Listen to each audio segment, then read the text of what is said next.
This book describes procrastination as a mechanism that we use to cope with the anxiety of starting or completing a project or task or making a decision. And one of the key things this book hammers home is that procrastination is a symptom and not an underlying issue. So if you really want to solve your procrastination for good, you have to look at those underlying issues and solve those first, shine some light on those, and then your procrastination will get better. So let me give you an example of this. Over here we might have a guy who is procrastinating because he has low self-esteem. Maybe he feels like he can't do the task or project that he needs to do. And so he procrastinates, and his reason for procrastinating is just to delay that for as long as possible. Essentially, procrastination gives him a reward because it delays the inevitability of failure for him. And over here, we may have somebody else who is anti-authoritarian. Maybe they've had a very controlling upbringing with very overpowering parents. So when somebody tells him or her to do something, the immediate reaction is, you don't tell me what to do, and to take their control back by procrastinating, by rebelling against orders. So here we have two people that procrastinate, but for very different reasons. And the question for you, what you need to do is figure out why you're procrastinating.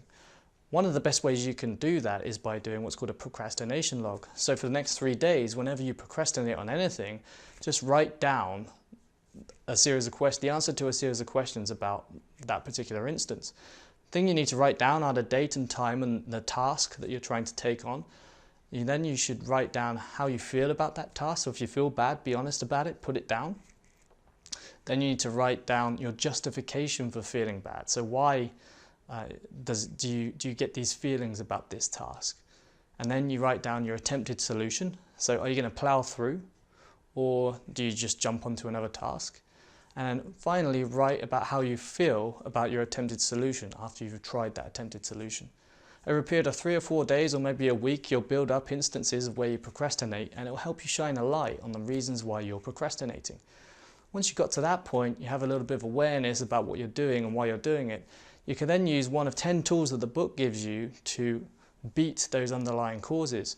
And these tools are really insightful. I'm not going to go through each and every one of them, but I'll give you an example of one, which is called creating safety. So I'll give you a conceptual example. Imagine I lie down a diving board on the floor and I ask you to walk across it. It's on the floor, it's easy, you'll walk across it, no problem. But imagine I raise that diving board to 40 stories high on top of a building, and underneath that diving board there's no safety net, there's just a concrete floor. And if you fall off, you're basically dead.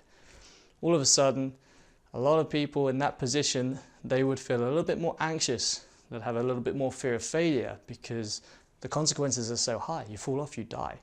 And that's an example of procrastination. What this book teaches you to do with this tool is to reduce the consequences of you failing, reduce the consequences of your perception of failure. So if you suffer from fear of failure and that's why you're procrastinating, you can use this tool to help you lessen the dramatic effect of failure in that situation. So the takeaway from this book really is that you really have the power to solve your procrastination, but only if you treat it like a project.